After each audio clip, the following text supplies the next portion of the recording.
What is going on? It's Patrick Walford here with you in the Warped Rewind at Sea idobi remix studio along with Fish from Gone Fishkin. Right now we are joined by the man who made this all happen this year, the man, the myth, the legend himself, Kevin Lyman. Kevin, how's everything going? We're in day four. Well, we're having so much fun out here that I lost my phone in Mexico. Can't find my glasses. I didn't really know what to expect. I know that Six Man has a great reputation of putting these cruises on, and Norwegian. I had to learn. I've never been on a cruise in my life. So, and then I heard the Norwegian has nice ships, and then all of a sudden you kind of showed up here. I booked the lineup, but they kind of took it from there and ran with it. Yeah. And Allison from my office, where everyone it's been so smooth and so fun. Like the bands, I think we've all had too much fun. Feels like 2 months in on Warped Tour right now. We've only been on the ship for 3 days, I think. Yeah. And everyone's got that look on their face. They're a little hoarse. They're like, and the fans have been awesome to be, and you can always say that, but they really have been a great group of people here.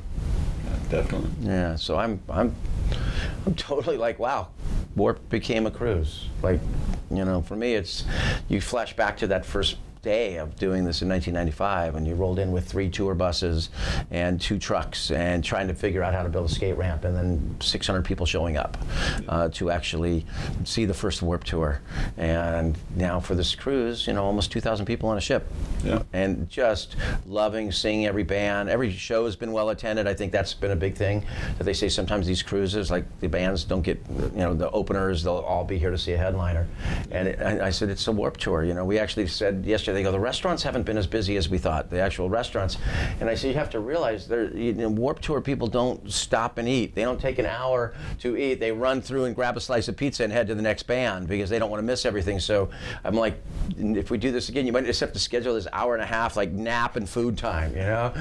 Which I wish I could do during the summertime. Wouldn't it be awesome if everyone could just lay down for 30 minutes or 40 minutes in the middle of the day and re-energize, Yeah. So I think, they're learning a lot about the Warped audience, just how engaged, and fun to see the bands like Medina Lake and and Cartel. You just remember what great album their music was so great, and you haven't really seen a lot from Cartel in a while, but out here they sound great. And then of course then you start lining up the hits. It's like Good Charlotte, just cranking them out, and then realizing Bowling for Soup sold like something like 20 million records in their lives, and Jared can still, oh man, can he drink? So it's been fun. Awesome. My body definitely feels like I've been on Warp for about 3 weeks. Yeah. I've never made it to the 3-week mark on Warp. Yeah. Maybe one day I will. But Benji and Joel on stage have mentioned a bunch of times when we do this again instead of if we do this again. Yeah. So I'm just going to flat out ask.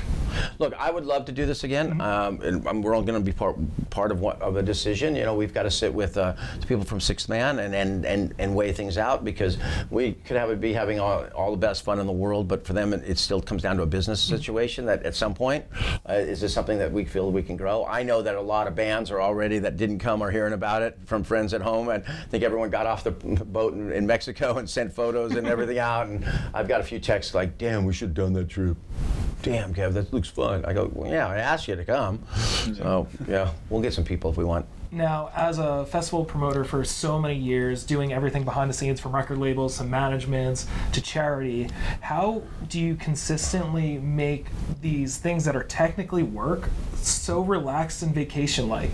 Because really, we're just entertained. We're not brain surgeons. Maybe we can help cure AIDS someday through our nonprofit, but we're just creating fun.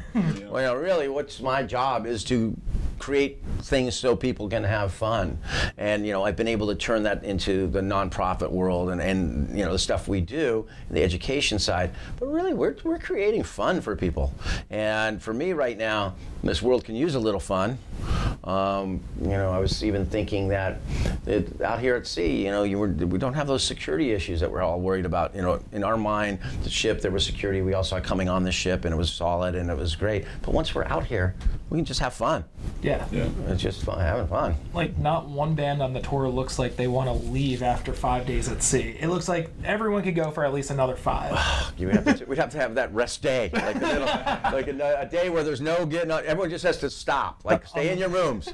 We'll slide some food under your, like, eat and sleep. The unlimited drink package cut off for one day. Yeah, just one day. Everything in the middle, just like you slide a tray of, you order from some room service, stay out on your balcony. We'll see you tomorrow. Exactly. Now, I've gotten to be on Warped Tour the last 4 years with you, and it's honestly always been a great time. And I've seen you at shows, and you've come into idobi studio a few times, and I got to see the dancing Kevin Lyman last night for the first time. Yeah. This knee, you can see the swollen knee Kevin Lyman and the ankle all messed up Kevin Lyman. But you know what? It was fun because it was nice, and I'm here with my wife, and Sierra's out with us, and sadly Sabrina's in midterms, so she had to miss this trip. But watching your wife have so much fun too made me have a lot of fun. Yeah. I think we both have been taking what's going on in this world very, very serious, and I think we have to remember to have some fun too. We watch a lot of news, and I read a lot of books, and we've got a lot of challenges as a society, and I think that way, and I felt like this weekend we just let it pop off for a second, like lid open up and go, we can have fun, and then you bring the 303 wives, and they hooked up with my wife, and then the whole Forfini crew last night at emo night, and it was it was on. It was like the old days, but not so. We weren't loading in at 6 o'clock this morning for a show either, So I don't know how that load in would have gone this morning if we had to set up a show at a parking lot in Atlanta or something. It would have been a little rough. I remember leaving emo night probably around like 1-ish, and you're like, "Where are you going?" I'm like, "I gotta check out a band. I'll be back." Yeah. You're like, "Just stay, have fun." We were there till 3, I think, last night. Someone said. Yeah. I think I made my way to the buffet for the after party. The after party was in the buffet for sure. I didn't know about the after party. All right. Yeah. So just as well, Kevin, and just kind of looking towards next year, I believe it was probably about a month or two ago, there was an article that came out that I think definitely took a spin on what you said, and was like, oh, maybe there's not going to be a Warped Tour next year, which obviously already you've come out and actually said, I'm from Toronto. You said that July 17th it's going to be coming back to Toronto. But just for you and kind of the preparation of where you're at in the 2018 Vans Warped Tour, at this point, is it almost completely booked? Are you been halfway at this point? Or booking's going a little slower this year, and because I'm kind of taking my time. Yeah. I want to make this summer like a special. I just want to have a lot of friends out. Yeah. So it's kind of figuring out their schedules, like if they could do a week here or pop in for a few shows. Yeah. So instead of just booking a bunch of bands for a total run, I'm hoping to have a summer of a lot of maybe acts who've played in the past, and come out and drop in and out, and I think adding that Toronto show in, it was like, just felt like, I love Toronto. Toronto was like a second home to me, and the people up in Toronto, I've had so many friends up there. And then the year I stopped going to Canada, and you guys took my honorary passport away. The year I probably wanted to move there because because after this election down here, it was like maybe I could duck out and go live. And they're like, sorry, Kev, you've gone down the list. Like, you're down there now. You don't get to come unless you bring a show. So. Yeah. Looking forward to that. Maybe not the long night at the border, but we'll bring you guys a good show and have a good time. Yeah, for sure. Yeah, because I know that I think it was 2014 and 2015. It seemed like more so than the other years. There was a lot of bands who unfortunately got stuck at the border for 7 or 8 hours of being held there and whatnot. That obviously makes it pretty difficult when you're trying to run and then have to get right back out. Yeah. But it's a good way for me, and because so many of my friends have had children, and in the past couple of years from up there, that'd be nice for them. They'll be able to bring them down to the show so I can see them all. Yeah, definitely. It's weird I have to bring a whole tour across. I could just buy a plane ticket and go up there and visit them, but no, I got to do this way. Yeah, for sure. Now it's obviously called Warp Rewind. There's a lot of bands from the past and stuff. Who were you like that you booked? You're like, oh shit, they're actually gonna play shows again. For this cruise? Yeah.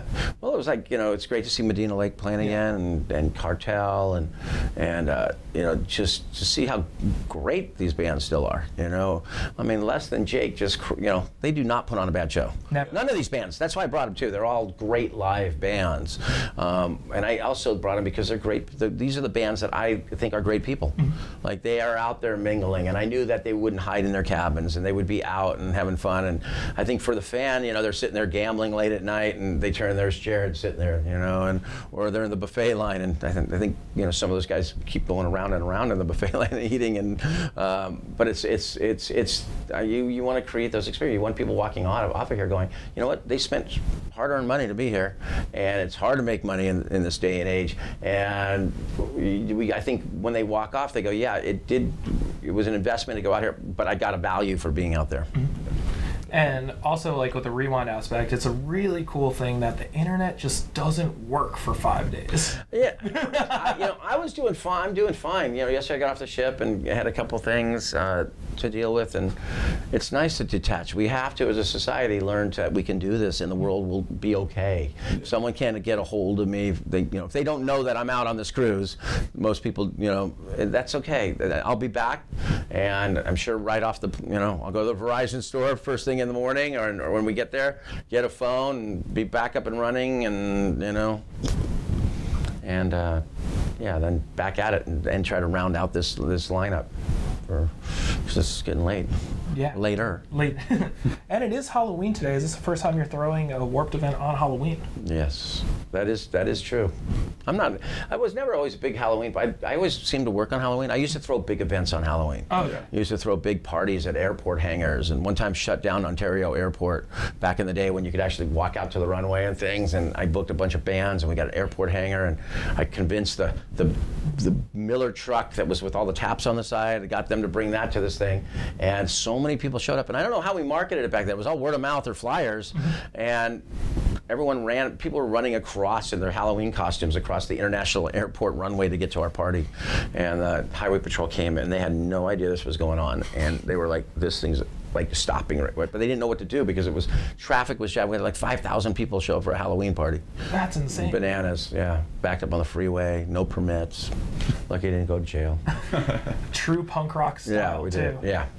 For sure. Now, in that case, then, with it being Halloween, do you have a costume plan tonight? My wife put us together. We're going to Sid and Nancy. Nice. Yeah. Awesome. That should be absolutely great. Should be fun, yeah. Yeah, and there's also as well a really cool, really special event going on tonight called The Dead Will Rock Again, where you're basically, you know, kind of commemorating dedication. Yeah, a lot of collaborations tonight. I think are going to be pretty cool. Ooh, yeah. I can't wait for that. It's very fun. That's a great way to cap it all off. Yeah, I think so too. Now, this has been a really awesome event. I've had so many memories that as soon as I got to Mexico, I called my mom. I'm like, Mom, you'll never believe what happened. And that's like 2 days into the cruise. 2 more days have gone by. Yeah. What was your personal favorite moment on this cruise so far? You know, for me, it's always going to go to just that kickoff party. Yeah. It was just like going, oh, this is going to be special. This is going to be cool, seeing people that came all around. And I'm not really doing a lot of social media right now, so it was funny because all the Facebook groups, they had all met, and they were friends, and they were already friends, and they met at the airports. And that's really what it comes down to is, you know, it was community. And that's kind of really what I wanted to create, was a community for people that didn't really fit in certain way. You know, it evolved into that, you know, and, you know, this community, you know, people were at Voodoo Festival this weekend, and I'm sure that's one great community in there. But you know what? We brought this community out on a ship, and I think we almost work better on, you know, the Warped Tour. We're on it. I love this. I think it. If we get to do it again, I think it could evolve into. Trust me, there's ships in Europe and there's ships in Australia, and there's a lot of places you could do something cool. Do you think this is going to set a precedent for how people connect again? Like, I feel like it's kind of like the old school style. I've had a few people come up to me like, hey, I followed you on Instagram, and like I followed you on Twitter, or I listened to your show, and these are people I'd never have an opportunity to actually meet in person. Do you think like all these people are going to have this special bond and really create a new scene of music? I hope so. You know, or not, or they're going to at least know there's like-minded people still around. Yeah. Because you know, a lot of these people have to go back to their normal lives. You know, they're not in school. Yeah. They're not going back to high school. They're going back to their jobs and wives and kids, you know, families, and you know, and all those other stresses and strains. But for a weekend, they can all bond over music and sense of community. Yeah, so definitely. And just for you, is there, as you said, you know, if this happens again, is there one band that maybe you didn't get the opportunity to ask, but now that this is all going on, that you were like, you know, I really think that they'd be a great band to have on this, if we do this a second time around. We've been talking up there, but I think MXPX would be great. And Taking Back Sunday probably should have done this. They didn't. They were out. They'll hopefully come back and do this. Or they'd be fun on this ship. I think they're great people.